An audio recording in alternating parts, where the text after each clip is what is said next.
Well, greetings and salutations to the 310 tribe, wherever you may be tonight. I hope you had a great weekend. I just wanted to give a shout out, first of all, to those who had written to me over the past couple of years, sent packages. If you've donated to the ministry, Cash App or Venmo, whatever, checks and things, thank you. I don't say it enough, but I want to keep saying it to you guys. Thank you. I very much appreciate it. And it's, as you can see, that I have to work full time. So this is I try to do this, and the godsend thing for this ministry is that wherever I've been, in the army, here, at home, abroad, I've been able to keep up and do those things and keep writing and keep doing what I feel like God's called me to do. So I'm just thankful for that. I do have a special guest on tonight. I want to bring him on here in a second. But I also want to thank everybody for being here tonight, and for the moderators, thank you in advance. I had a couple that I knew were going to be out because of travel, but thank you guys for being here, and very good to see everyone. And let me read this real quick, and then we'll get going. In the Selim Hash room, I completely got my vowels backwards. In the solemn hush of the upper room, Jesus unveils a revelation that redefines divine human interaction. Though he would depart, the Holy Spirit, the indwelling helper, the comforter, the restrainer, would come, birthing the church in the age of grace. In the intimacy from that moment to the fiery descent at Pentecost, believers are empowered as living testaments to his promise. Yet looming ahead is the rapture. This is going to be where a divine pivot point happens, where the Spirit's sealing shifts, echoing an Old Testament mode of guidance, an Old Testament mode of the way the world is. Across history's tapestry, from Lucifer's fall to the mankind's technological ascent, human ambition mirrors this ancient rebellion, striving to reclaim Eden's loss by mortal means. Still, amid these paradoxes, the Holy Spirit remains the steadfast guide, leading souls through the chaos of history to the very edge of eternity, until that moment when the church is removed and the ministry of restraint comes to its divinely appointed end. And as bad as the world is today, can you just imagine how bad the world's going to be 1 second after the ministry of restraint ends?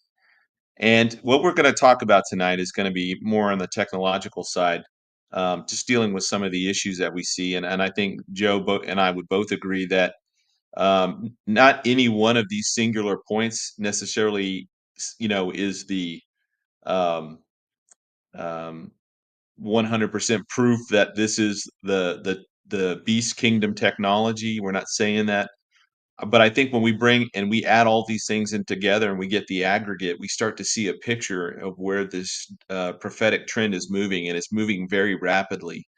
And we're watching the architecture being built today, and it comes in a varying degrees of crisis, whether we're talking about the Patriot Act, and that came about because of 9/11, or we're talking about all of the health regulations that have come about after 2020 and everything in between.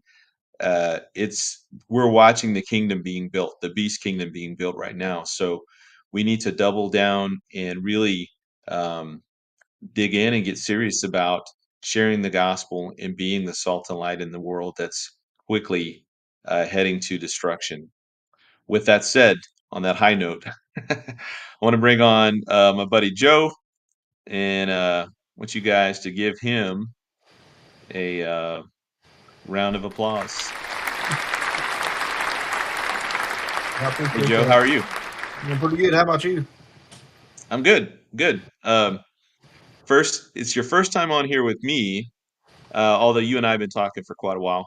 But it's only your second time really doing an interview, right? First time was with JB. That's right. Yeah, I was on with JB. I guess about a week or so ago. I'm on with you this week. I obviously not the face of for a camera. I usually do most of my communication in written form. I'm an investigator by trade, so I'm very good at articulating what I want to say in written form because I tend to put my foot in my mouth when I speak. The spoken word, or at least that's what my wife says. Hey, well, let me ask you this, and I know that I'm somewhat biased, but who do you like better? Who do you think is cooler, me or JB? Ooh, No pressure. no pressure. Well, I guess I'm I'll just have to go kidding. with You you don't tonight. have to answer it. No, I'm just kidding. Uh, all right. Well, hey, what we're going to talk about tonight, I gave you kind of a laundry list of things, the ideas to kind of um, go after, and I'm gonna just let you run with it. So let's start where you want to start, and we'll kind of go from there. All right, sure thing. So you reached out to me about the video after I wrote a couple of articles, which were on your website. The one that really took off, and it was spoken about on the Prophecy Roundtable with yourself, John Haller, Britt Gillette, Scott Townsend, and Patrick Wood, was the Techno Utopian Gospel Church of AI. Now, what I did is, we oftentimes we we want to know where they're getting their religion from. And what I mean by they is just anybody and everybody. People want they seek religion, no matter who they are. I know that we have that group that they call themselves the nuns out there, the NONES, where they claim that they don't claim any type of religion, but in reality they do. Everybody has a religion one way or another, whether it be climate change, whether it be Christianity, whether it be Catholicism, whatever it is, there's a religion out there. And the rising theme of artificial intelligence in and itself is a religion, but it's one of those that we have out there that people can actually put a voice to it. And that's something that people have sought for centuries, for millennia. They want to hear God speak. They want to see God, and they want to be able to know what God has to say about certain things. And they can do that with this artificial intelligence. They can get onto websites like Chat GPT and Gemini and Claude and so on and so forth, and they can ask it questions. They can ask it to create an image of what it believes God looks like, and it can do that. And now it's getting to the point to where it can generate voices and speak, for it. Obviously, anything that you put into these programs, whether the prompt, whatever you put in there, it does have a bias because whoever developed the program is the one who is creating the bias for this platform. So when you're putting in a prompt, just putting in the question that you have, what do you think God looks like, or answer this question, and so on and so forth. The first thing that you need to do is give give the artificial intelligence a persona, and that's something that a lot of people they don't do on the front end. They don't give the artificial intelligence a persona. They just go in there and ask it a question, and when they ask it a question, it's just going to pull information out from the Ethernet. It's going to go all over, and it's just going to pull out the most common answer. Give it a persona, then ask the question. But in this instance, when I was doing some deep diving on the religion of AI, I stumbled across the Church of AI, and it's a real thing. It's not new. It's been around for a little while. I believe that Britt Gillette talked about it a little bit a few years ago in one of his articles, and but it's you can go to church-of-ai.com, and you can go see everything that they have on their website, and some of the claims on there were absolutely astonishing. And I got one of the quotes pulled up right here. It says the only purpose of the human race ever had was to create AI. And it goes into some more poetry. It says that we're reducing humanity's role to mere caterpillars, birthing AIs as a butterfly. It's terminology like that, and this particular church has its own scripture called transmorphosis, and Patrick Wood did an article on that particular scripture, I think recently on Technocracy News or technocracy.news. and he goes into that. But that's anywhere that we need to on this particular article, but it's so much in there. I would just encourage your listeners to go check that article out, and of course go back to the roundtable discussion that you guys had. I'm not sure exactly the date. I don't have that pulled up, but I believe it was back in March. Um, you guys devoted about 20 minutes to that discussion on that, and it's just it's crazy because they have fashioned for themselves an idol, and that's the way that I look at it. I look at this artificial intelligence as an idol, and that's exactly what whoever created this was. And I believe that Scott Townsend on his Substack, he did a little bit more deep diving into this, and Corey Lewandowski, I believe, is the name that's more um, coming to light as to who is the one who's behind this. But I haven't done much more research on that. But any questions on it at this point? You're muted, I believe. Sorry, I muted myself. Give me 1 second, guys. You're good.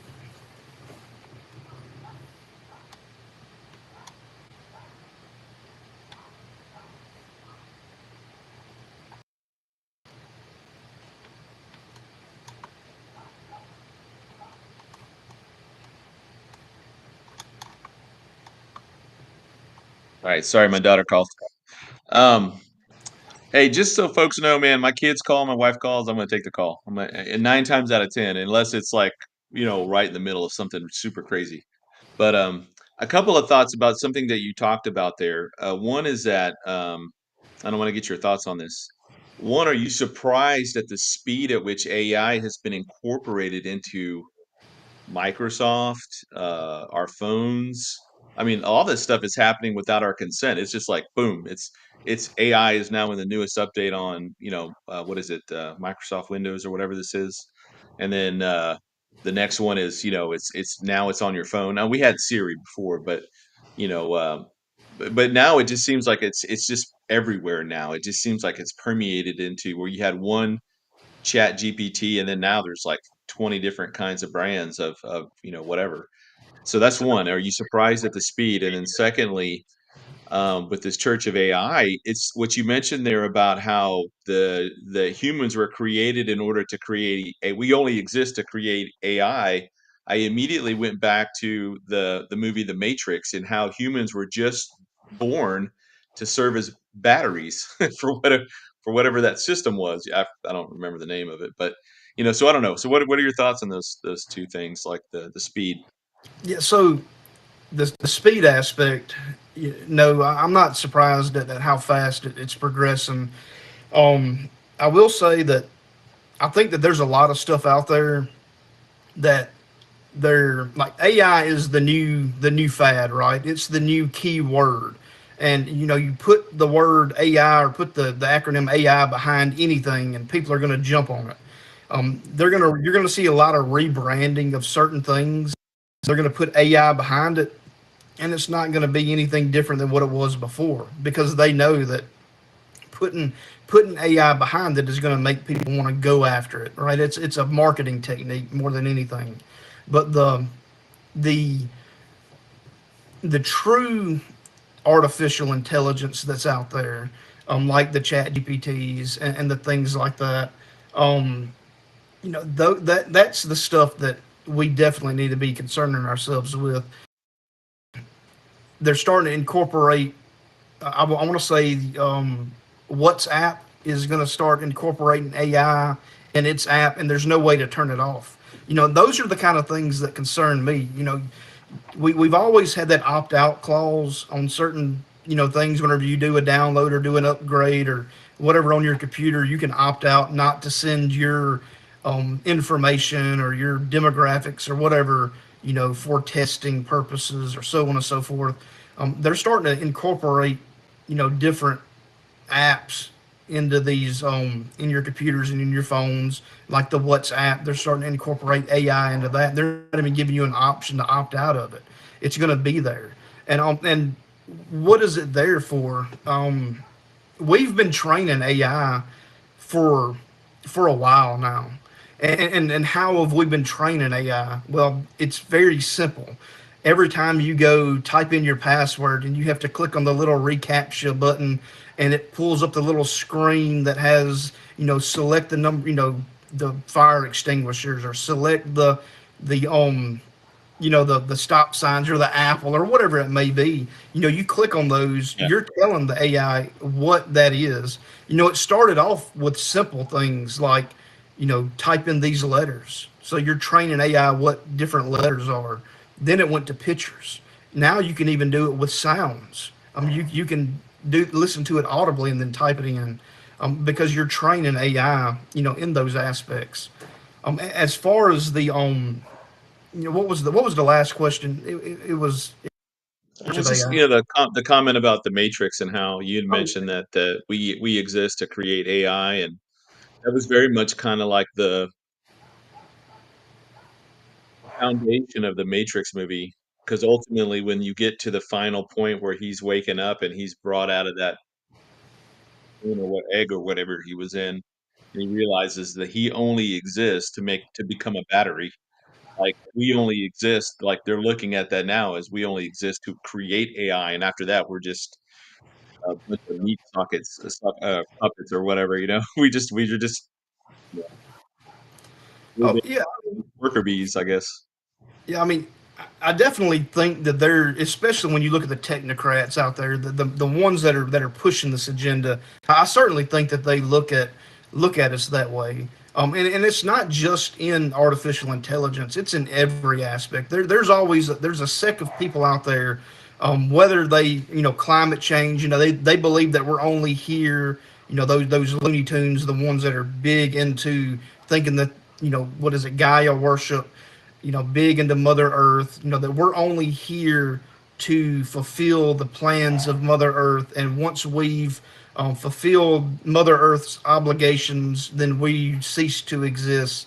And, a lot of those people now are starting to, they have this thing out now where you can, after you pass away, you can turn your body into soil and be replanted as a tree or whatever it may be. It's just, that's, it's in the sense it's the same exact thing as this. It's just a different rebranding, and but this one, is the one that I think is eventually going to lead to that Antichrist kingdom, because, what climate change, it is what it is. It's obviously, we know it's a, it's crazy. It doesn't make any sense, but there's no voice to it. Yeah. They claim that there's a voice to it, but there's not. They're going to claim that it's the frequency at which our body vibrates. But this AI, it actually can have a voice.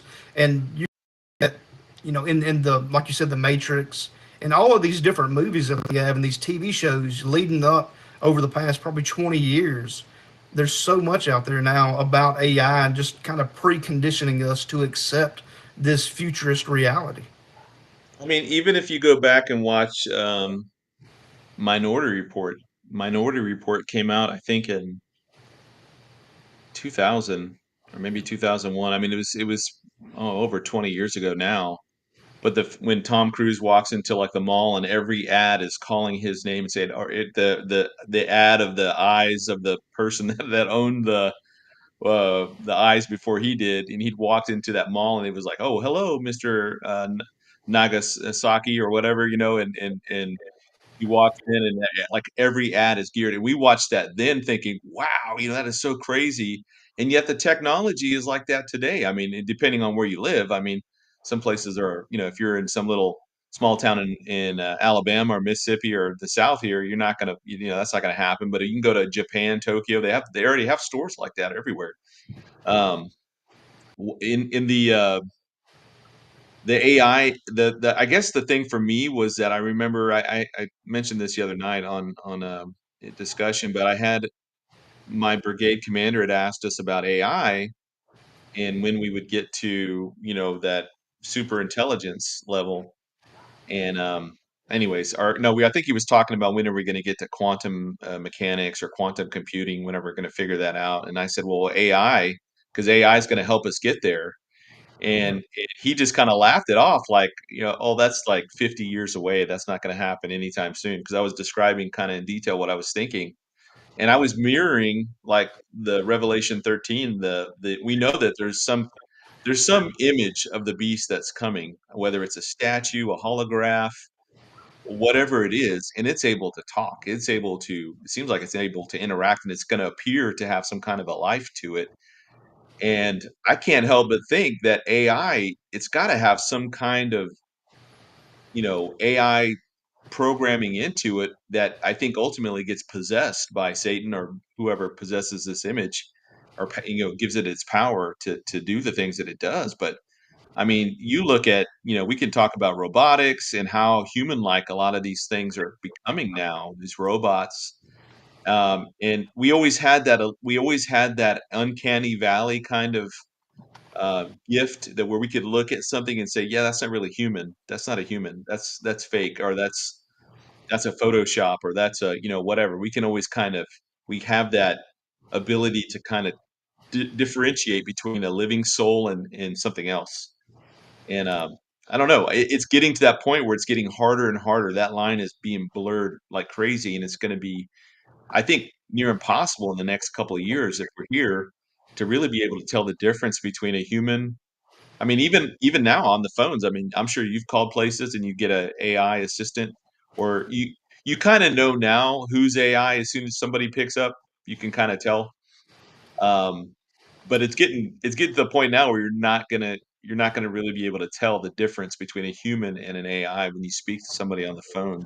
And like you pointed out, I mean, it's deep fakes now, it's videos, it's voices, it's all kinds of stuff. I mean, the level of deception is gonna get to the probably the nth degree right before we get pulled out of here. I don't know, what do you think about that? Yeah, I mean, 100% agree. You turn the lines.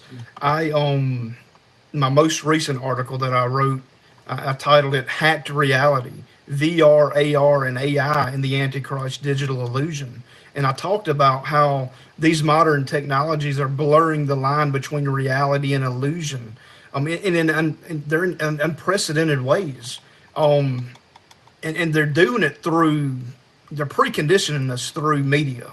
I'm a Mhm. big proponent of that.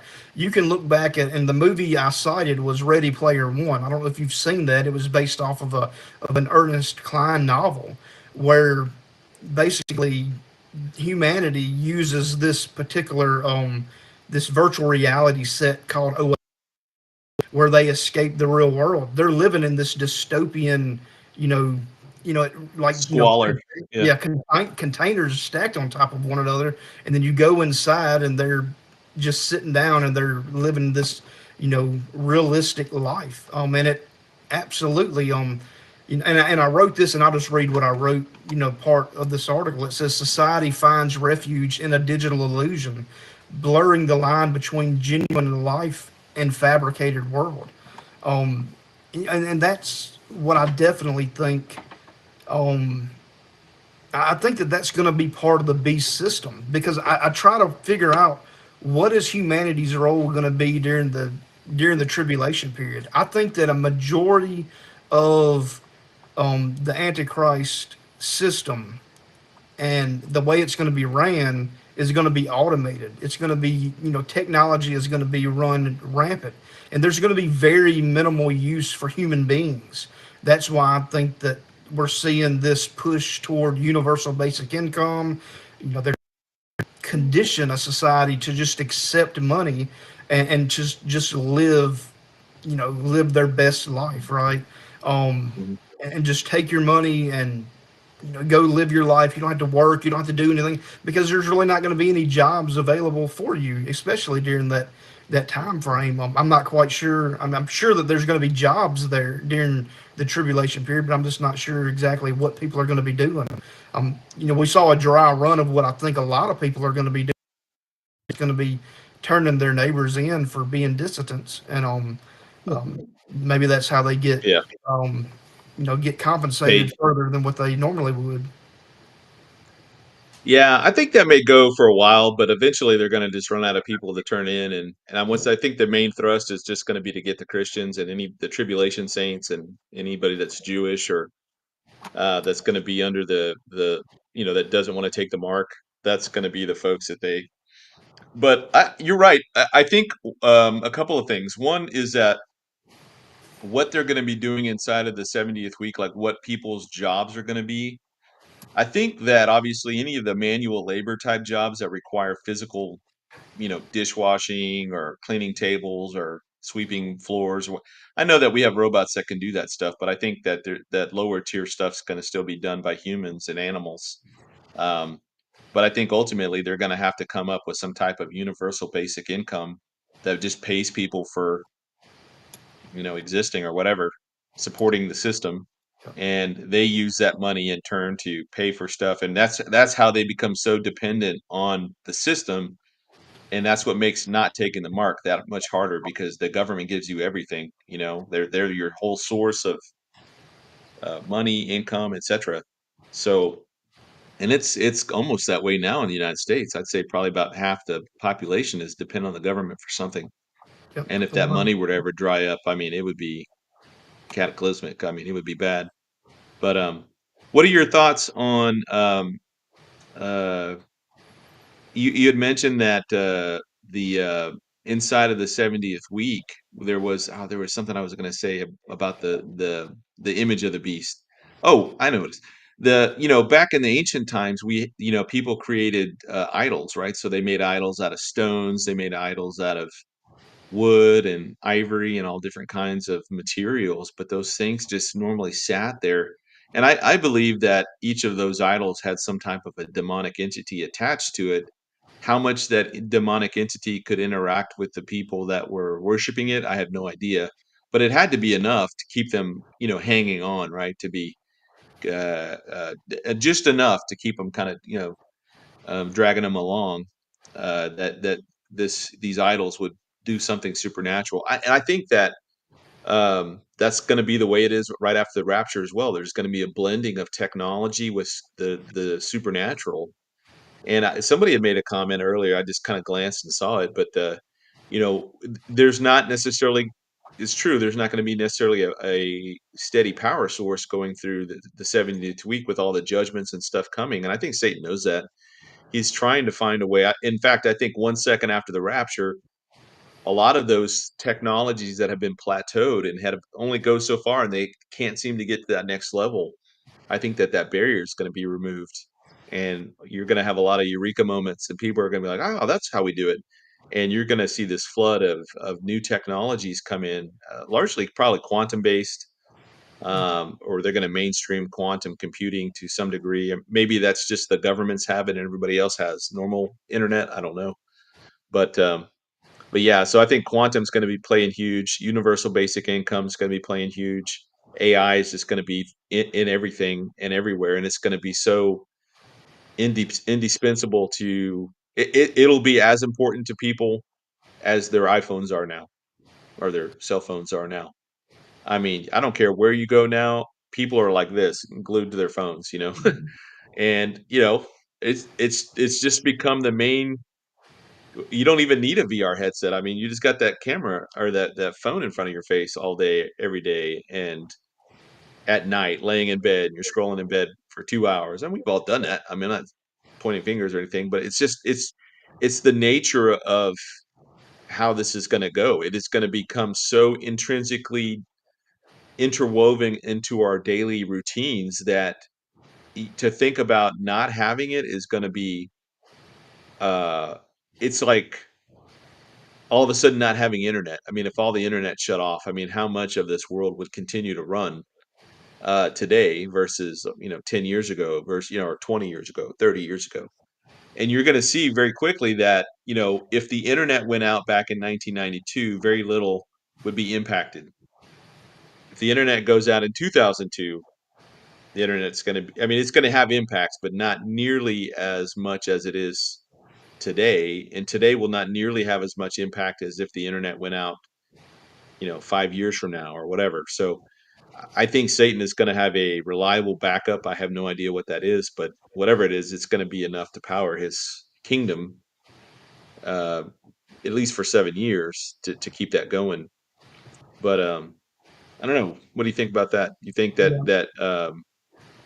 or what do you? Let me ask you this: what do you think about the idea that technologies largely have been plateaued right now, but once the restrainer is removed, not only does the restrainer restrain wickedness across the world, writ large, but also I think he restrains mankind from moving ahead too fast technologically.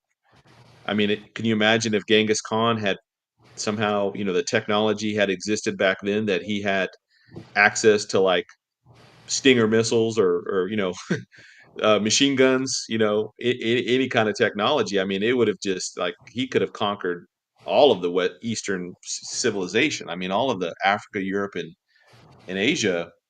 But he was somewhat, I guess he got pushed back in Hungary, I think, or somewhere in the Eastern Europe. He got pushed back. But I mean, I don't know. What do you think? I mean, there's so much of it now incorporated into so much of our lives, and it's only getting, and just like I said at the outset, it seems like it's in everything now. And now, I mean, when you buy a new house, ladies, you're going to open up your closet and this thing's going to talk to you and you're going to try on an outfit and you're going to be thinking, oh, you're looking in the mirror thinking, oh, I look good. And the house is going to be like, no, it's going to be cold today. You need to put a sweater on or, whatever. It's going to be like, Hal, was it Hal on 2001, the Oh, yeah. Odyssey or the whatever it's called. Anyways, that the psycho robot that ran the house or the ship there. And I think it's going to be like that. I mean, it's just going to become standard in houses. It's going to become standard in cars. It's already standard on your phones and laptops. Jobs. I mean, why hire a bunch of 20-year-olds that I'm going to have to deal with all their drama, as well as have to pay them and pay insurance and taxes and do all this other stuff when I can hire, or I can just buy one AI system that does all that work with none of the drama, none of the IRS headaches or whatever. And I that was a question I had back in 2016. I think I was talking about it then and writing about it, was that you've got the biggest issue that people are going to start to face as we keep going is, where am I going to work? My job has been outsourced to a computer, and increasingly it's becoming that way, especially in the white collar sections it's already happened in the blue collar world.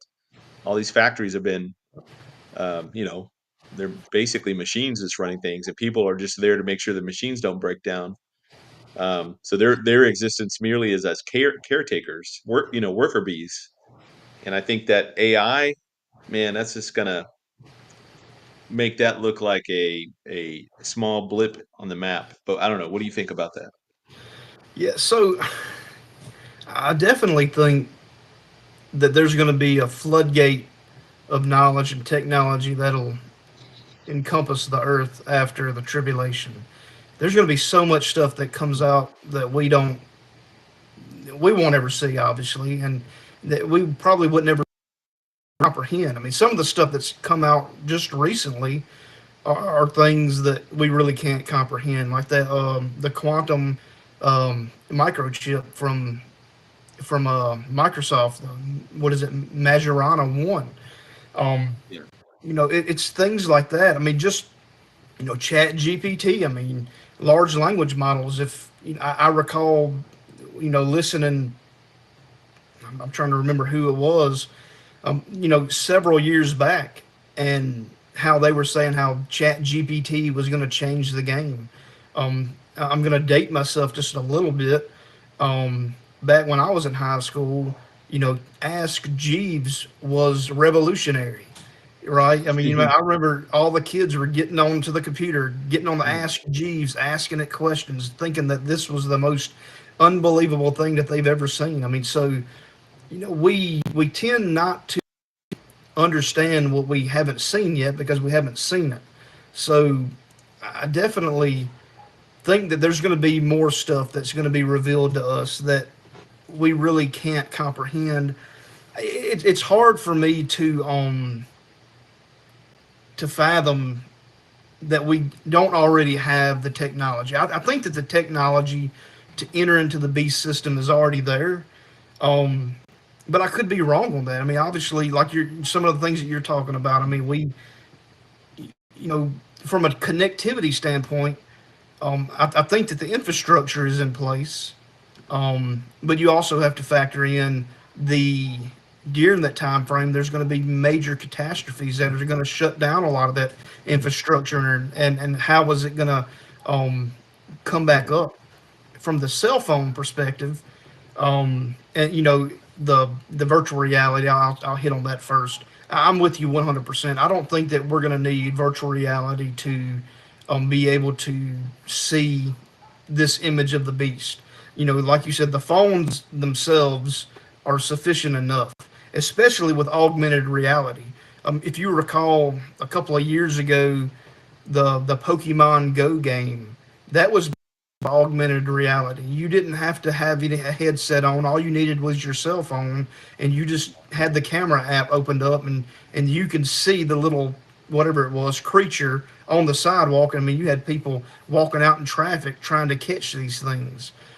So I can definitely see something like that being in place with the image of the beast.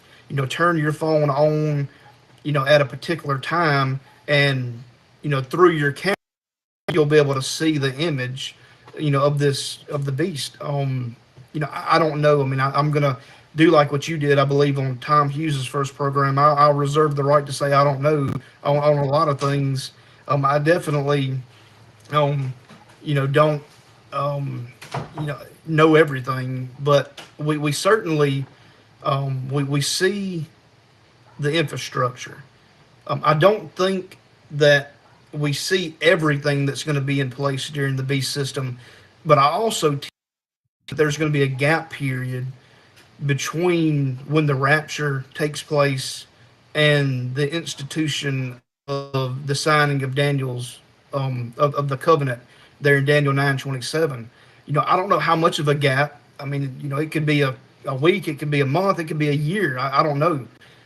But I do believe during that time frame, once the rapture happens, um, Satan is going to say, okay, now it's time. It's time for me to get the final pieces in place, and I need to have that in place before we sign this covenant. There was a couple of time markers for Satan. The first being, the institution of Israel back as a nation state in 1948, because we can see how things have drastically progressed since then. Then we have Jerusalem being back as the capital in 1967. Since then we've seen even more, and then now just recently, just with the institution um, of all of this new technology, it's I'm not quite sure where the line can be drawn as to where we outpace the technology that we read of in Revelation 13. I know that that's a discussion that we can have on another at another time, and I know it's a discussion that a lot of people have had, that they don't believe that they believe that we're getting ready to outpace the technology of Revelation 13. I'm just not, because I think that there's going to be a time period between the rapture and the 70th week before it all commences. So there's still time for Satan to build it out. There's a lot of things that he can't do right now because the restrainer is in place, like what you said. I definitely think the restrainer plays a heavy role in it, and the restrainer being the Holy Spirit dwelt church. So I definitely think that we're holding back a lot of what Satan would put out there, and once we're taken out, it's going to be all cards out, all in. Let's get this going. Yeah. I can't. Well, a couple things. One is that I know that, I mean, just like Satan knew that as soon as Israel became a nation again, he knew he that was a time stamp for him to know that the end was near, very near. And we've seen him. What did he do? He ramped up Islamic aggression against the Jewish people like it never existed since. the early days in the 700s, when Islam was spreading everywhere and they were just killing everybody with swords. It's almost to that level again now where it's almost outright just, you know, murder everywhere you go. Now they're doing it just kind of onesie twosies here and there, but there's coming a day, I think, right after the rapture. This is when this reverse crusades happen and all of the Muslims begin to march on Israel. I think that's going to solve that Islamic problem in Europe. But I guess my point I was trying to get to with this is that I feel like the second after the rapture, because Satan doesn't know when that is either, right? And so he is trying to get everything all of his ducks in a row right now, everything as much as he can, the infrastructure placed, because he knows the rapture is going to be so incredibly um, disruptive to his plan. Just like Donald Trump coming in at winning in 2016 was disruptive to the globalist plans. This is going to be disruptive to his plans. So I think he's trying to get everything set up right now as much as he can. And the fact that he knows at that rapture that at a minimum he's got 7 years left, but he may have a couple of years on top of that if there's a gap in time and however long that is. But I don't know that he has time for people just to be kind of plunked down on their couches, with their VR headsets. He's going to need an army. And you remember when Satan fell, right? When he fell, he took a third of the angels with him. And that still leaves two thirds of the angels being holy.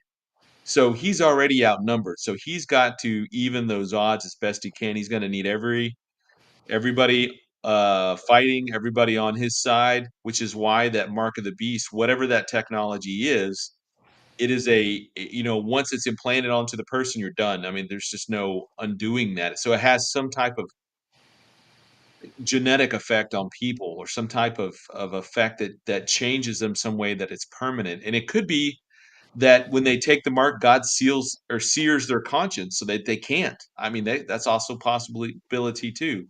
But whatever the technology is in the world, I know there's a lot of technology across everything, right? Across every category of stuff that we do, there's technology. But the ultimate piece of technology that will come about, I mean, the ultimate piece of technology is not even a weapon. It's not a missile. It's not a gun. It's not a bomb. It's going to be that mark of the beast.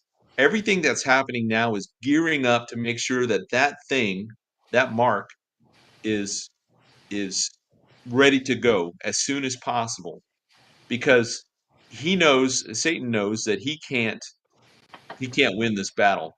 I think he knows deep down, even if he is insane, he knows deep down. So he doesn't care who he gets. He's going to throw. If he could throw children on the front lines, he would throw children on the front line and babies and just be bullet stoppers. Like he does not care. He knows what's coming, and he does not want to go there. He does not want to go to the lake of fire. He knows what's coming, and so he's going to do whatever he can to make sure that that doesn't happen. So, I imagine that after the rapture, and there's that gap period of time, however long that is.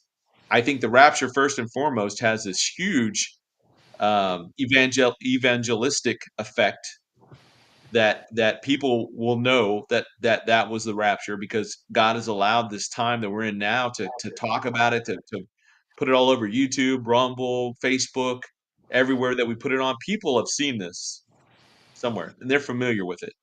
There's I would say there's probably very few people in Western civilization. I don't know about in India and China and other places how much they're up on the rapture, but I would say that there's a good portion of the population that at least have heard the word or have a general understanding of what it is. And we are here right now. We are exacerbating that information, getting out there and creating content that somehow may come across somebody's YouTube algorithm, and they see it and what is this rapture? So they'll listen to it and they'll hear it, and they may watch only a couple of minutes of it, but they've heard it. And so when it happens, they're immediately going to be drawn back to that video, like, "Hey, I just watched a video on that the other day, or something about that. Bunch of people disappearing," and then that is going to have this huge evangelistic effect. And what's ironic in all this is how much the church today dismiss and make fun of and mock the rapture, saying, "Oh," like a pastor told me once, or a preacher told me once. He's like, "Oh, I don't study the rapture. I just focus on Jesus." And I'm like, "Who do you think comes back at the rapture? Like, is it Benny Hinn, or is it who do you think comes back at the rapture? It is Jesus. That's us meeting Jesus." So I think it's going to be a huge divine irony that one of the most powerful evangelistic tools ever in all of the church age, and really of all time, is going to be the rapture. The one thing that all these people that hate the rapture now are mocking it and stuff, it's going to be the very thing that brings it, or the catalyst that brings more people to Christ in that opening beginning of the 70th week than for the past 2,000 years in the church age. So I don't know. I'm excited about that aspect, but we got back to the technology portion. You know, quantum computing, all that stuff. Whatever that technology is being developed and being, whatever is being poured into right now, Satan has got those um, streams of these things are like islands, right? They get quantum laptop, quantum computing, AI. Let's just call these kind of like buckets or whatever. Like they are these separate buckets, but each one of them is advancing exponentially in the particular field that they're in. And out of those things that we can talk about, all the different things, whether it's medical technology that's being incorporated or advanced with artificial intelligence and all this other stuff, or we're talking about military weapons or equipment, gear, systems, whether we're talking about financial systems, scientific systems, Satan has got things earmarked in each of those buckets that is going to go into the mark of the beast, and he's going to make sure that that happens, because this technology over here that incorporates like Bluetooth, and this thing over here that incorporates artificial intelligence, and this thing over here that incorporates the compatibility that technology can be embedded in the human body and not have the human body immediately reject it. All of those things, we don't see it now because we're not seeing the full picture. It's like a mosaic, and it's not come together yet. The picture hasn't formulated. It's like, imagine like your computer screen or whatever, and the picture's blurry and fuzzy, and you can't really make out what it is. But the longer you look at it, the more it starts to come into focus. And I think we're seeing that blurry picture now starting to come into focus, and it's very rare. Like, I mentioned before we started talking, the power outage in Spain and Portugal that just happened. They're blaming it on cyber attacks or a solar storm or whatever it is what it is. We see little things like that and we think, ooh, that's significant, because that's showing us the vulnerabilities of how dependent we are now on these systems to run everything. And when those things aren't working, everything starts to fall apart. And who's that? Perry Stone. Perry Stone. I don't watch Perry Stone a lot, but the few times that I've caught him on the Rapture, he's brought out some interesting ideas that I don't know if they're true or not. But at the Rapture, he was talking about there being an electrical, like an EMP type effect, when billions of people are instantaneously removed from the Earth. There's a charge of energy that is released. I don't know if I mean, it sounds reasonable to me. But when you have millions of people all over the world doing it, it has that EMP effect on the satellites and all the systems, and so things may go dark for a couple of days. Um, but obviously they'll get everything back online and running again, and then once they do, they're going to kind of control everything, right? Because they can reorganize things when they're down. And I don't know enough about. I know people will have access to the internet outside of the government, but it's going to be the government controlling 99% of what it goes on. And I'm talking probably year 2 in the tribulation. The internet, I think, will be locked down to that extent where it really is like you're cut off from society if you don't have the mark. And it's the mark to me is like the shot from a couple of years ago. It starts off voluntary, and then it becomes encouraged, and then it becomes strongly encouraged, and then next thing you know, it's mandatory. And then, oh, well, you don't want to take the shot? Well, you lost your job. You've got to let you go. Here's your final paycheck or whatever. So it's like that, I think, inside of the tribulation, but in a much more condensed timeline. It's the you have a couple of days to agree to it, and but I don't know. I mean, we most experts, I think, kind of expect the mark of the beast to show up somewhere around the midpoint. I don't know. Are you a midpoint guy when it comes to the mark and how that shows up and stuff? Yeah, I mean, I definitely think the midpoint is probably when it's the most. That's probably the most talked about, right? Um, I definitely think the midpoint is going to be when it's the most strongly encouraged. I mean, if we want to put it that way, if you haven't gotten marked by that particular point, it's going to be off with your head. Like you said, I mean, I definitely think it's going to be a progressive, a tool, just like you said with the whatever, I don't want to use the word, but you know what I'm talking about, the shot. But Mm.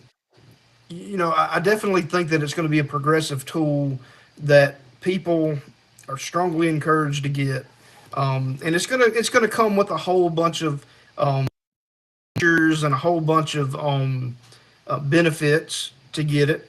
We'll fund your account with 1,000 credits if you get marked on this date, by this date, whatever. You'll be able to touch a button and you'll have your phone. It's going to be some kind of technological feature or benefit that you'll get from it. At least that's the way that I look at it. Yeah, and I always kind of looked at the because it talks about the two different places, so the forehead or the hand, and maybe there's a different a differentiation between the two. Like if you were above a certain wealth class, you could have it on your forehead as a symbol of I don't know, prestige or whatever. And if you have it on your hand, that just means you're like a normal Joe because you got to work, or vice versa. I don't know. But it seems like it doesn't seem like, oh, do you want it on your hand or your head? It seems like more of there's more of a stratification of that because like it seems like it would be more for prestige if you had it on your forehead or you had it on your hand, whichever way that goes. Because in the sixth chapter of Revelation, it talks about in the mark or in the four horsemen that ride this the second horseman or the third horseman, the black horse, talks about this extreme disparity between the ultra rich and pretty much everybody else that's not ultra rich. They're kind of like the poor, So there's doesn't seem like there's a middle class. There's either the very cream of the crop and then there's everybody else. So I don't know. I kind of think I like to think of it like that in terms of like why there's two different locations you can do it. And obviously if you connected it to your head, there may be some type of neural advantages to doing it there because you can tie it into like a neural chip or whatever stuff that Musk and others are working on to connect the technology with the brain. And if you do it that way, you're automatically going to be like instead of having an IQ of like 120 or whatever, you may have a IQ of like 150 or 450 or 500, or 1,000 or whatever. And so they may allow that much information to process through that little mark that you can then have access to. Um, I don't know. That's just those are just kind of speculations. I don't know if that's how it works out or not. But we know the mark's coming. We know that everything we're seeing today in terms of the advancements with Willow or with the NVIDIA chip or all these different things, quantum laptops, all of that stuff is ultimately going to go to feed one particular technology, which is that mark, because that's all Satan cares about. He wants to get that mark in as many people as he can so that they cannot be redeemed. And so I don't know. Hey, it's right almost at an hour. Do you have any closing thoughts on the technology stuff? And I'll kind of open it up to Q&A because tonight, folks, I'm going to do about probably an hour and a half. That'd be about the extent because I got some other things I still got to take care of tonight. But any closing thoughts on that? Yeah, I mean, I've never really thought of it in the way of from a status standpoint on whether being marked on the forehead or the hand. I will say it does make sense because it's more prominent if you have it on the forehead, and that would be very easy to delineate who you are. But just like what you were saying, on the onset, with when we started talking about the rapture aspect of it, it is an evangelistic tool. We definitely need um, to use this to our advantage. If we truly believe that the rapture is going to happen at any moment, that it can happen, in 5 seconds from now, then we should be out there proclaiming the good news of Jesus Christ to anybody and everybody that we possibly can. And I'm going to give a plug right now to Scott Townsend. I mean, I respect that man immensely for what he's doing. He has a heart for the lost, especially the lost in the tribulation period. He's laboring day and night trying to get this rapture kit built, and just to remain online, because and me and him have had conversations, about how long we could possibly keep that going during the tribulation period. And that's one of his main fears, is that, once the rapture happens, it gets taken offline and it's not effective. We definitely want to make sure that that tool is available to anybody and everybody, because um, it's once the rapture happens and the Holy Spirit dwelt in church is removed, it's going to be literal hell on earth. I mean, there's going to be things that are going to be uncovered that we won't we won't be able to comprehend. And um, people definitely need to be out there proclaiming the gospel message, because I don't want any of my family members, or I don't want any of my friends to be left behind. I don't want anybody to be left behind. But the that there's going to be those that are left behind, and we need to make sure that videos like this and things that such as what Scott Townsend's doing, things that what all the other people in our community are doing, making sure that we get that message out, because these videos, they may make it to somebody during the tribulation period, and it may help them make sense of what's going on. We definitely need to use this as a tool. Don't just um, like you said, sit on your couch and just eat your popcorn and wait on the rapture to happen. Get up off your butt and do something about it. Go tell somebody about Jesus. That's what we're supposed to do. Yeah. Oh, amen. Amen. Um, Trying to see if I find this passage. I'll look at it in a second. Heather had a comment here I wanted to comment on. Let's see, where is it at? I thought I started. Let me see. Heather said,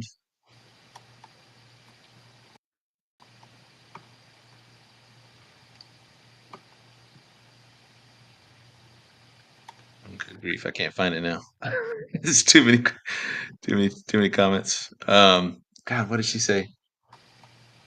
Um, Something about man.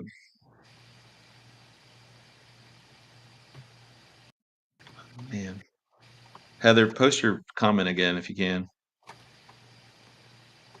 says at the very end. I got here. I'm gonna go start reading through these questions now, and then I'll keep looking for her comment in a second here if I can find it. And like you, I reserve the right to say I don't know. If there's something I don't know, I'm just gonna be like I have no idea.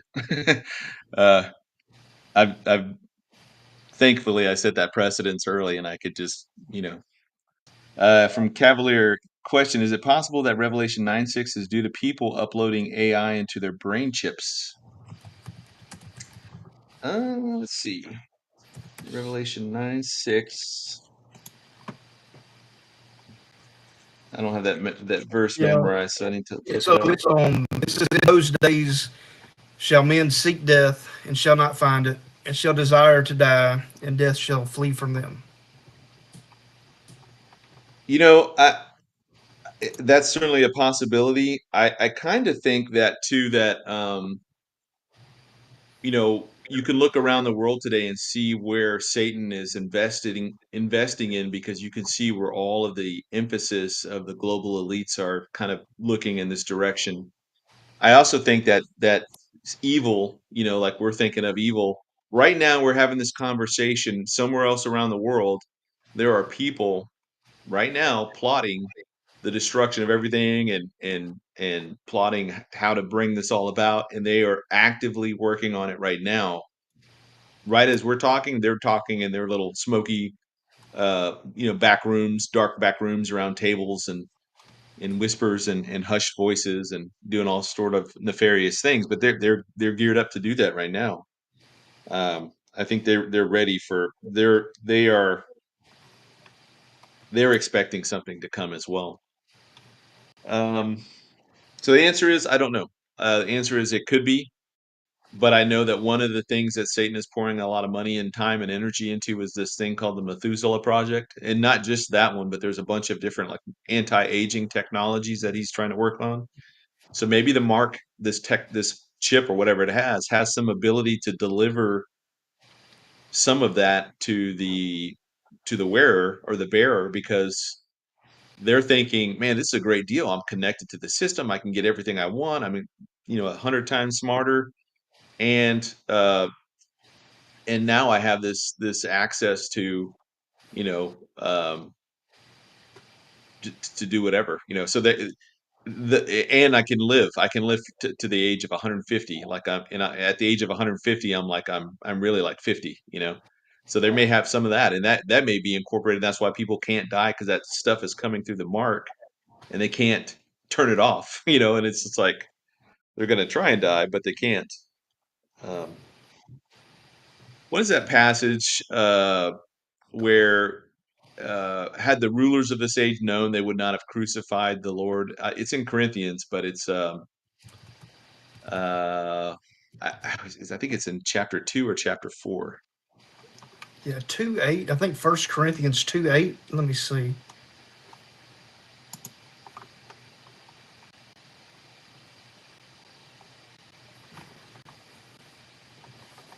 Let me pull that up.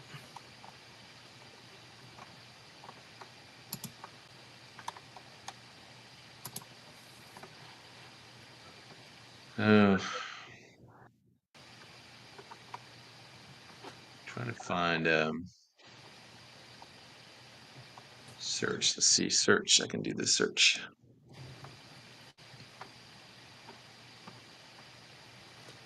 Heather says, "Are there robotic assisted surgeries?" Yes.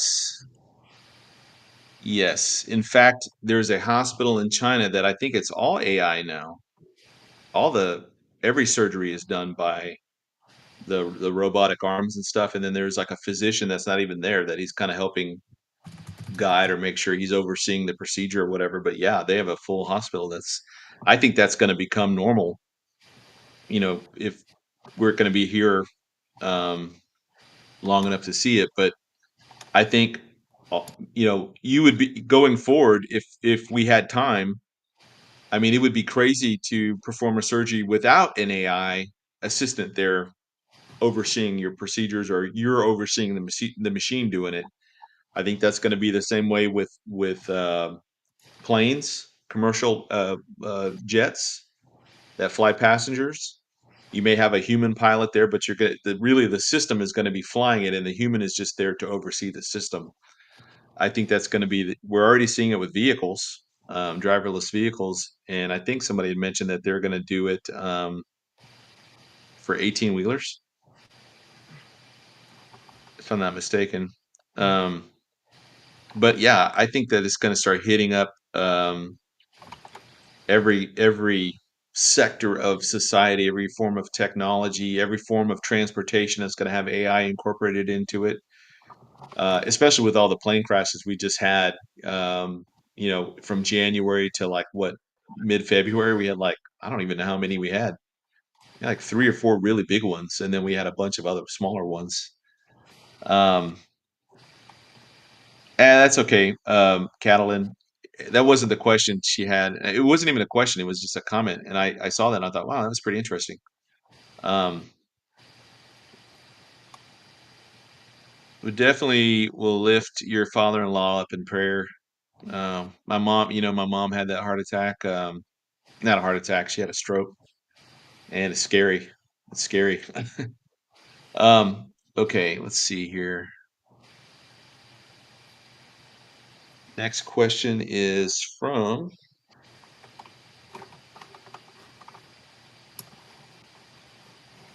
it is from JC Triumphant, if I'm saying that right. Triumphant Victory. Question: are we in the season of sorrow now, or is that just during the tribulation? So you're talking about the beginning of sorrows that's mentioned in the Olivet Discourse. I don't know. What do you think? I know people are kind of mixed on this thought. Yeah, so I put the Olivet Discourse in the tribulation period. I put that in the 70th week, the final 7 years is where I put a majority of the Olivet Discourse. I do see some um, similarity there in Matthew 24 with the rapture.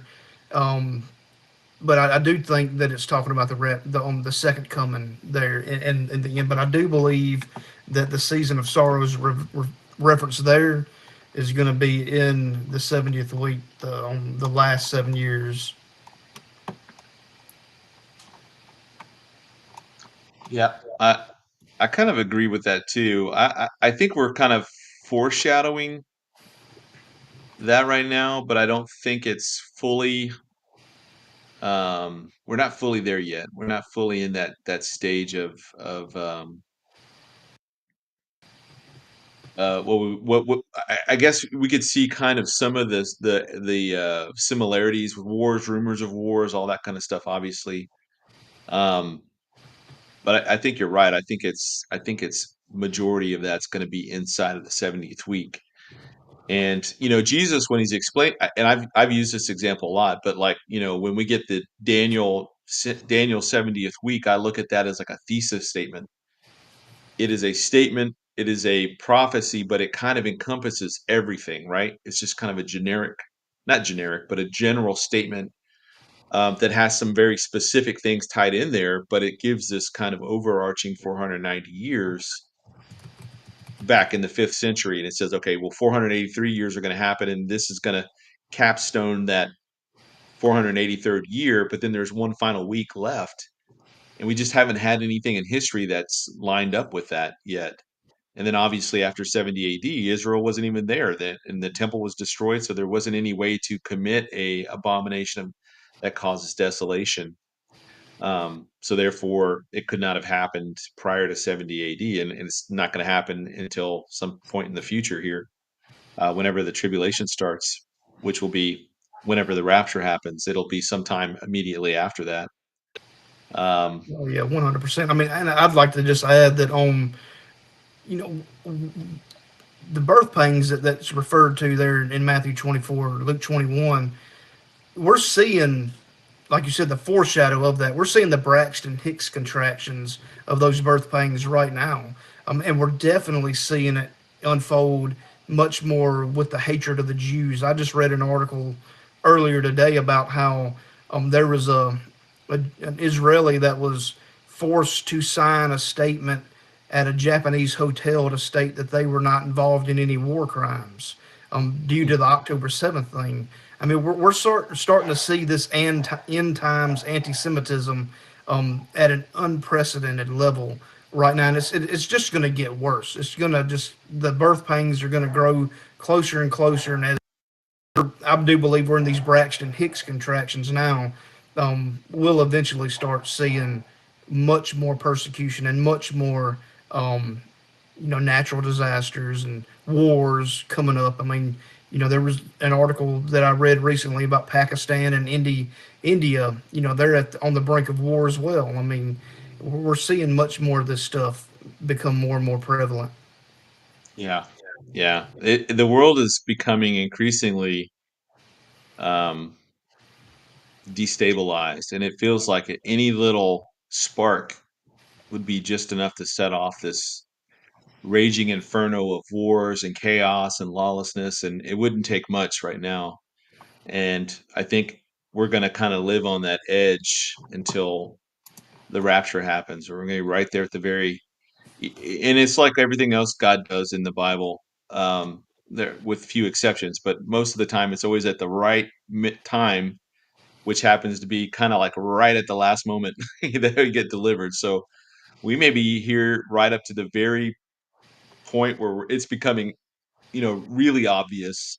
Wow, that is so obvious. Like they're calling this system, the beast or whatever, you know.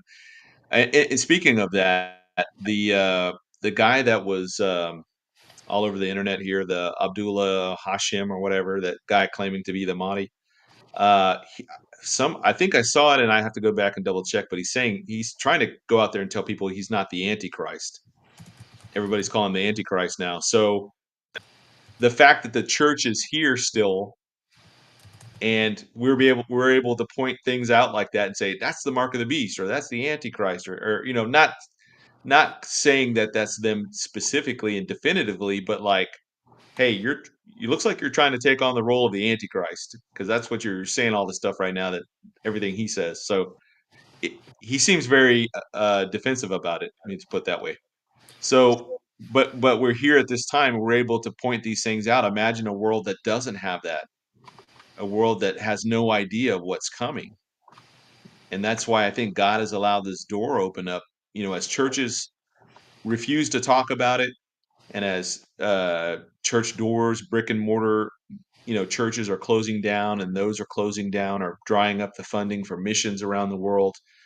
I mean, this has become its own mission field in a way that's more pervasive and more everywhere than even at the height of the you know, the mission time period. You know, what does it say, from like the 1850s to the 1950s or something therein? You know, we had missions going out all over the world, but even that couldn't hold a candle to the internet and how that it's just opened up. I mean, we got a guy, I don't know if he's on here tonight, but I can't say his name, translating our videos into Russian, or, you know, into the Russian language. So anybody that speaks Russian or can, I suppose if they follow along, if the translation is in Cyrillic, they can follow it in Cyrillic and read it in Cyrillic. I mean, that's just amazing. And it's not just me talking. And guys, if you haven't seen these videos, these Russian videos, it's not just me speaking in English and then somebody's dubbing my voice. It's me in my voice speaking Russian, and even my lips kind of. And he was explaining to me how it works. You know, it's kind of like it's a little slow. So like, if there's a little bit of a lag, you remember those old Godzilla movies or whatever that were made in Japanese, and they would dub them over to English, so the guy would be like, "Here comes Godzilla," you know, and he's like, and his lips are moving, and the words are kind of. It's a little bit like that, but not that bad. Uh, from a distance, you can't tell, but if you were to get right up close and really focus in on the lips and stuff, you could see that it's off. But I thought, man, that is so crazy that we have that now. And I'm like you, man. I look at the internet, laptops, phones, whatever, AI. They're tools. They're tools that can be used for good and for evil. Now, inherently, will AI become the ultimate tool Satan uses? I mean, it's going to be incorporated into that somehow. I don't know exactly what that looks like, but we know he's going to use it somehow. Um, anyways, Yeah, okay. and on that note right there about it being a tool, there Yeah, was Patrick Wood talked about that in one of his most recent videos. But we certainly we should not just disconnect from it. Um, I'm not saying that we should follow it blindly, but we should use technology whenever it's afforded to us. Like we're on technology right now, we're using it. We're able to get this message out to whoever is wants to watch it. I mean, I believe that you've mentioned on your program before. We're able to now, use the form to reach the widest reaches of this earth where we couldn't do it before. Missionaries would have to, fly overseas to do missionary work. I mean, mhm, YouTube videos and things like this, it's basically missionary work in a sense. We definitely need to use it because Satan's using it, and that's one thing. And I don't mean to just saying Scott Townsend, but that's what Scott Townsend is doing. He's leveraging technology, trying to use it to his ability and to his using his strengths to be able to take this message to those in the tribulation period.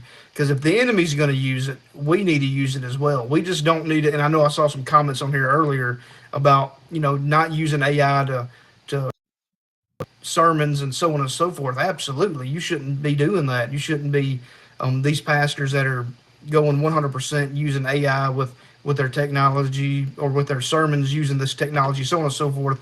The Holy Spirit is not in that. So definitely don't use that, but it's definitely a tool that we can use. We just need to use discernment when doing so. Yeah. Yeah. Jonathan Sinclair asks, do you guys think that AI as it exists right now could be a catalyst for the demonic even before the Antichrist arrives? I absolutely think it can be. Do you remember a couple of years ago, it was either Google or Facebook, one of them had created those two AIs that were talking to each other. And then within a very, like, I don't know how fast, seconds or whatever, they agreed to talk in their own more efficient language. And it was all like beeps and dots. And pretty soon, like, nobody could understand what they're saying to each other.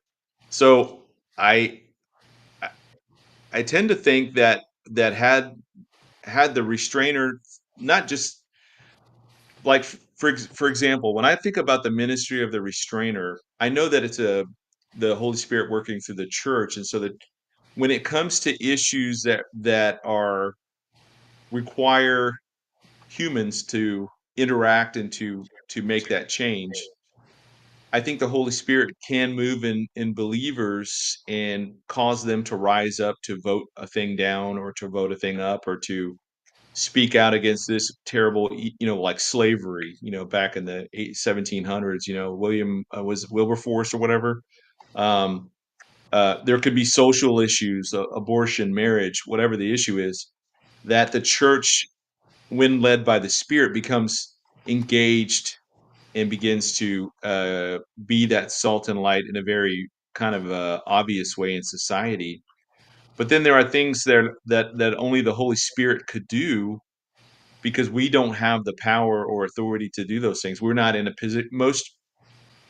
I would say most Bible watch, prophecy watching Christians uh, are not in any position to affect any kind of change at all. Like from a governmental standpoint, I think probably the highest ranking person that I would suspect believes in the rapture or accepts it is probably like Mike Huckabee.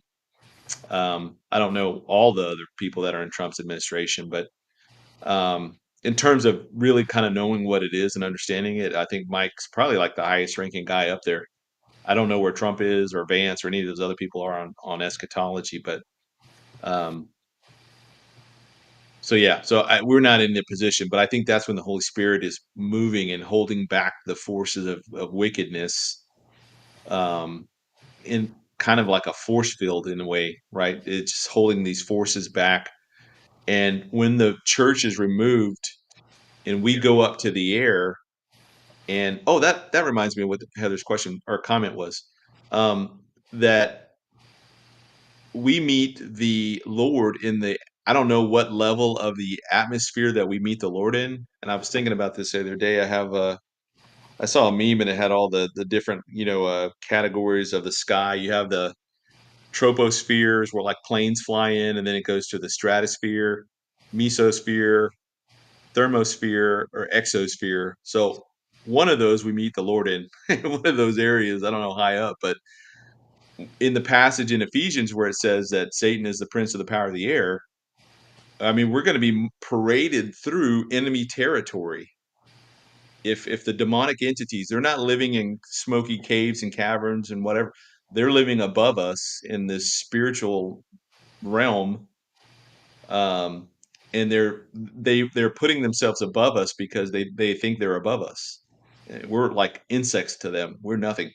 We're just chattel. We're nothing to them. So they're going to put their thrones above ours. So we're going to be paraded right through Satan's territory. Now, at that point, I think the comment that Heather had made earlier was there going to, or somebody had made it. I thought it was her, but maybe it's something to the effect of, are we going to leave a lot of dead bodies laying around, or is there going to be a lot of like just rotting corpses and things like that? No, in fact, I think that there may be some. I mean, there can be a lot of graves bust open, but and probably some confused morticians and uh, cemetery workers and hospital workers, etc. But I think that wherever your body is. You may have died back in the 5th century in a shipping accident, and your body's at the bottom of the Mediterranean, just atomized. I mean, it's just, part of the seabed floor there. And God's going to be able to reconstitute that body back perfectly. And that person's soul is in heaven coming down, and he's going to be married, put back into this immortal, glorified body forever. So I don't think there's going to be any dead Christians laying around or their bodies. Now, because of the rapture and because of the second, third order effects that are going to happen immediately after a bunch of people disappear, I think I think at that point there's going to be a lot of death. I mean, I think from the rapture alone, that gap time period, let's just say it's a month. I'm just ballparking here, but because of the accidents, because of all the things that the lawlessness, the rioting, the protest, the violence, murders, all those things people are going to try and do because they think they're going to be able to get away with it, is, you know, if we have 8 billion people, let's just say 10% of that's removed at the rapture. Immediately after that, I think there's going to be a there's going to be a spike in deaths around the world from accidents and all sorts of stuff like that. So that could produce bodies laying around, but I don't think it'll, because the rapture is not going to be the one that does it. It's not going to be Christians' bodies laying around. I'm not fully sure if that was the intent behind the question. Let's see. From Margie Davidson, for Pete, will there be? Oh, there it is. Not Heather. I'm sorry. It's Margie Davidson had asked that question about the dead bodies. There, we just answered that. Annette asked a question: if Satan was there at the cross, doesn't he know when the age of grace starts and it ends? Think that's why 2025 is so biblically, spiritually significant, even to the New Age mediums. I don't know. What do you think? Do you think Satan knew? I definitely think that he knew at the moment when the age of grace began, but I don't think that he knows when it ends. Um, it's one of those that I'll have to reserve the right to. I don't know. I mean, I definitely don't think that he knows when it ends because if he knew when it ends, then Yeah, we no, would I see a I little totally bit agree. more going on. Yeah. Oh, here it is. First Corinthians. You said it. 1 Corinthians 2:8. But we speak the wisdom of God in a mystery, the hidden wisdom which God ordained before the ages for our glory, which none of the rulers of this age knew. For had they known, they would not have crucified the Lord of glory. So I don't think Satan knew that was the plan going forward with Christ coming to the earth. I really think that I think the cross caught him by surprise in a big way. Um, but I think Satan's a quick learner as well. So I think immediately after all that started to take place, and especially after Pentecost, um, I think he's probably wargaming out what the future is going to look like. So he had to imagine, because all of the prophecies that tied Israel to the last days, a national Israel, he did everything he could to prevent that from happening. I mean, he had the Romans destroy Jerusalem, the temple, scatter the people, enslave them, kill 1 million Jews. He had the Byzantines. He had the rise of anti-Semitism. He spurred that on and watered those seeds that he planted there. That what would become replacement theology. That's really corrupted a lot of the church today. And then he's had the rise of Islam, which made them virulently anti-Semitic, and the fact that he put them all in the same neighborhood together. It seemed like a for sure thing that Israel was done, like they were done. So the fact that God was able to keep the Jewish people as a separate race for 2,000 years now is one of those underrated feats, divine miracles that have happened, that God was able to preserve them as a particular people through all the horrible things that they had to endure from the Romans, from the replacement theological churches, from the Byzantines, from the Muslims, from the English, the Spanish, the Portuguese, the Russians. Later on in the 20th century, the Germans. I mean, think about everything that they've had to endure, and they were still able to maintain their own, unique genetic ethnicity, their religion.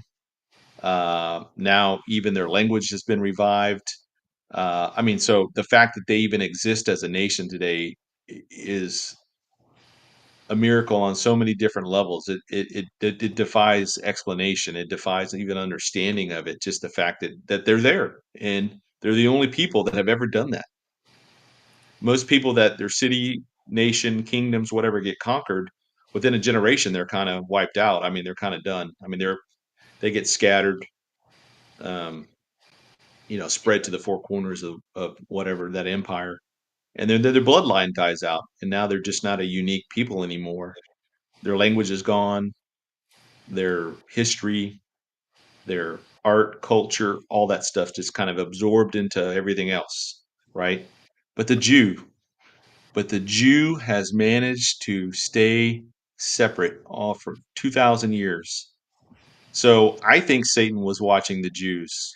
I think he was watching what was going on there, and even though we talk about 1948 as like the super sign of the last days, um, Israel becoming a nation again didn't happen in a vacuum.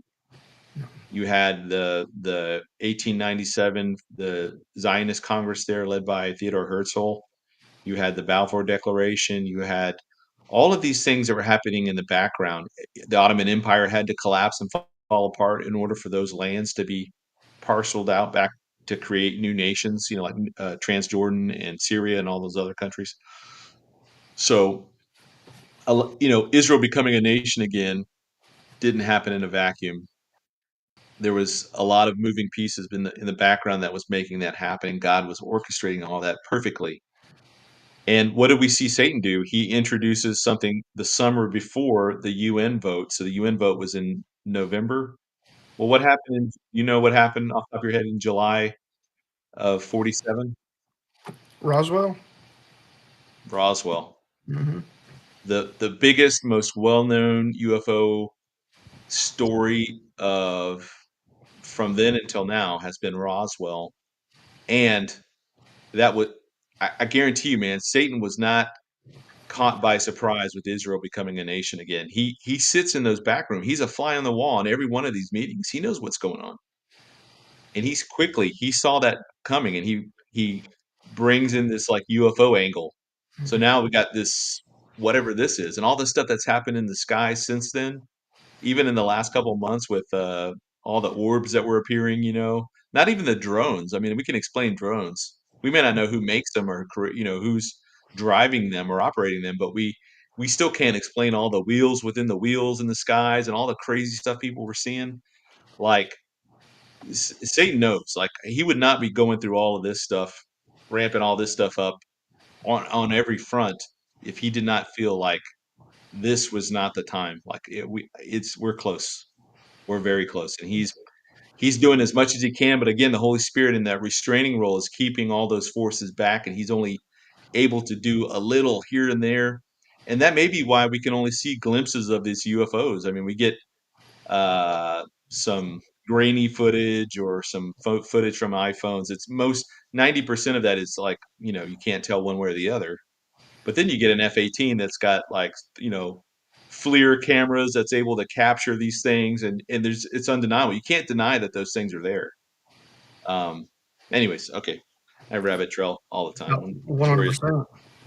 notorious. I'm gonna let you take this one. Squid the Hippo, last one. To my knowledge, since his death is not mentioned, do you think Jesus' disciple John could be the one spoken of in Luke 9:27 and John 21 through 23? So John, let me read that one first because I'm already here. Let's see. It says, then this saying went out among the brethren that this disciple would not die. Yet Jesus did not say to him that he would not die, but if I will that he remain till I come. What is that to you? And then Luke 9:27 states, you want to, while I'm looking it up, man, you can give me your thoughts, what you're thinking. Yeah. So, I mean, I believe that conventional wisdom would say that yes, that would be John because he was the only one that did not die. Let's see. I'm gonna pull up the other one too. Oh. You're pulling it up, I believe. It says, but I tell you truly, there are some here standing that shall not taste death till they see the kingdom of God. So I believe John died. Um, but I think that because God knew that he, or Jesus knew that he was going to be the last one living, and he would also be the one that records the revelation that shows everything. It shows the kingdom coming. So I think that's why John was particular was singled out in that regard. I think he died, and I've heard Ken Johnson. I think I read in one of his books that John died in the 120s, somewhere in that time period, according to some of the early church fathers. So either Polycarp or Irenaeus or somebody. But yeah, I don't know. I think because Jesus knew that John was going to receive the revelation, and that was going to be like John is in heaven. He's actually seeing it with his own eyes. When John is on the island of Patmos and he's an old man and he's worshiping on the Lord's day in the Spirit, and then he sees Jesus, then he gets the seven letters, he writes those down, and then immediately he's caught up to heaven. He's stepping out of time. And I wrestled with this idea for a long time, this idea of the bootstrap paradox, where John's in heaven and he's seeing the throne room scene there in chapter 5, but he's not recognizing, like, why shouldn't he know that Jesus is the only one that could do this?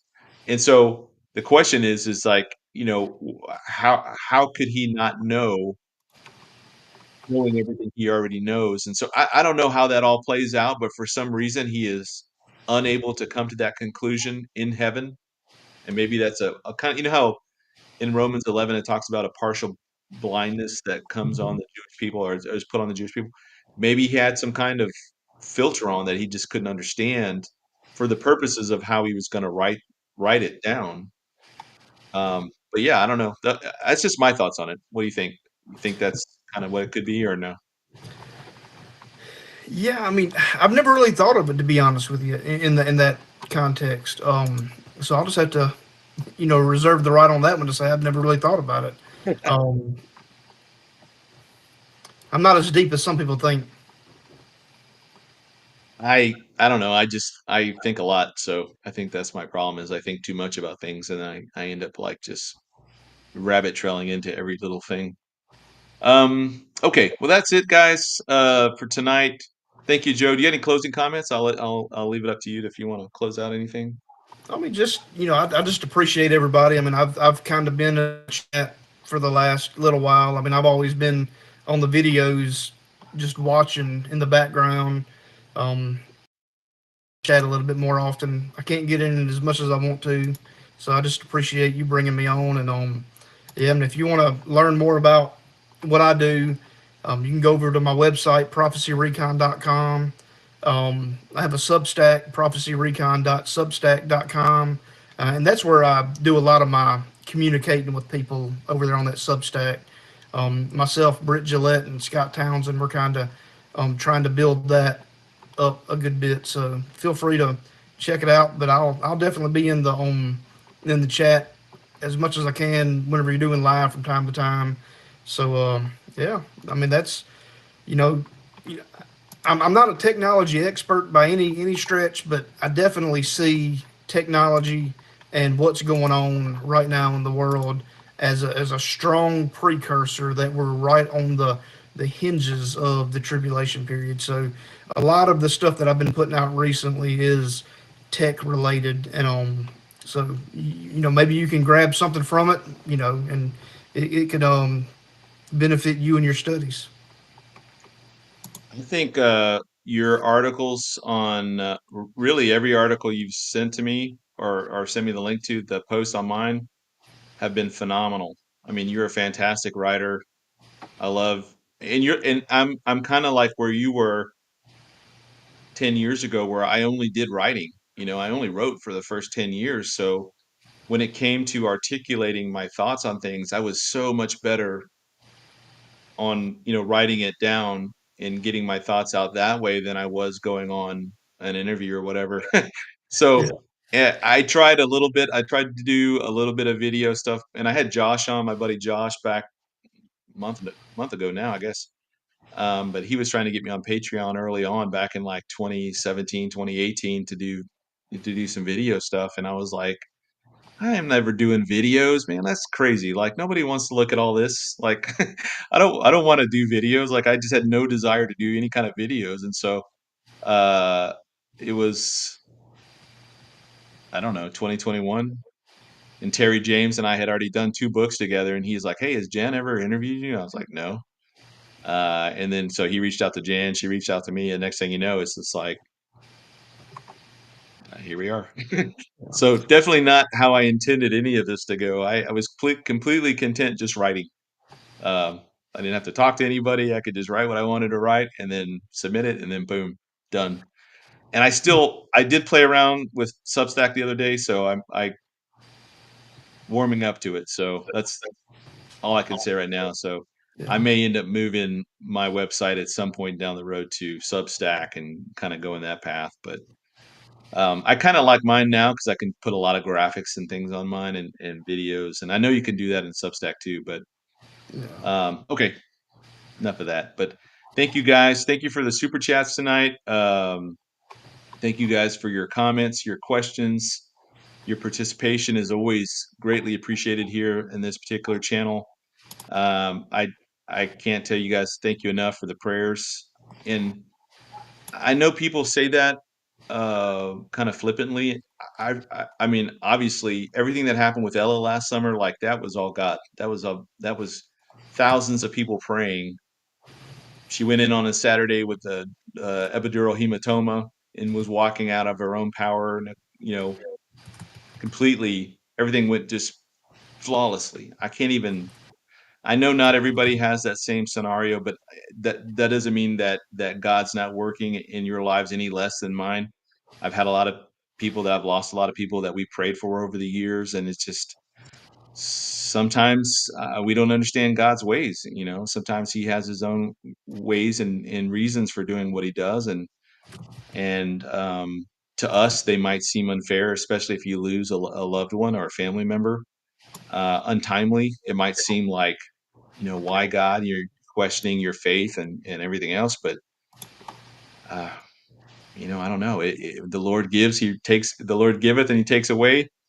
Blessed be the name of the Lord. And it's all we can kind of say at that point. He's got His reasons, and over time, usually in hindsight, we look back and think, "Hey, man, that was God's hand through all of that." And unfortunately for us, it takes a little bit of time, and it takes us being able to look back and see God's handiwork and fingerprints all over, our lives, and in all these little ways that we had no idea He was working. So anyways, thank you, Joe, for coming on. I certainly Yeah. love to have you on again at some point, whenever. And speaking of that, I don't have anybody on next week for the Monday, and I think that following week we'll have Tom Hughes on a Monday Night Live, and then after that I should have Vindog on, and then the Wednesday, the 23rd, I will be on with Lauren. I think it's a Wednesday is a. I'm sorry, the 21st. Wednesday the 21st. So it'll be me, Lauren, and then Matt from Shepherd for the King. The three of us will be on, and then I think there's a technology or technocracy roundtable on the 14th of May, which should be a Wednesday. It's probably that Wednesday before I'll be on with. No, yeah, it is a Wednesday. So Wednesday, May 14th, I think, is our next roundtable, technocracy roundtable. So I am kind of close to John Holler now, a couple hours away, probably about 3 hours away. So I'm going to reach out to him whenever he's done traveling, doing all the stuff he's doing. If I'm still here in this area, I'm going to reach out to him and see if he and I can't do something together, and just kind of like I did with Britt Gillette, kind of do an impromptu interview with whatever the pressing subjects are of that day. So, and you're in the South, right? Yeah, I'm in Mississippi. Yeah. So if I'm ever back down, and I like Mississippi, I had a good time down there. The Gauchers and the prophecy conference we had last year was, or the year I was there, was really a really amazing time. And Mississippi kind of blew me away. I was like, man, I hadn't been through Mississippi in forever. So it was cool. It's cool to be back there, and I definitely appreciated the hospitality there. But for everybody else, thank you guys for hanging out tonight. I don't plan on being back on at least until Saturday with approaching midnight. So I will see you guys then. I think what I'm going to do for my Bible studies, I may do pre-record Jude, and then I might do the live Ephesians. So more to follow on that. I'm just trying to. I've got stuff kind of in the cooker right now that I can't really turn off that quickly. So all right. So thank you guys. Thank you, Joe, for hanging out, and God bless you all.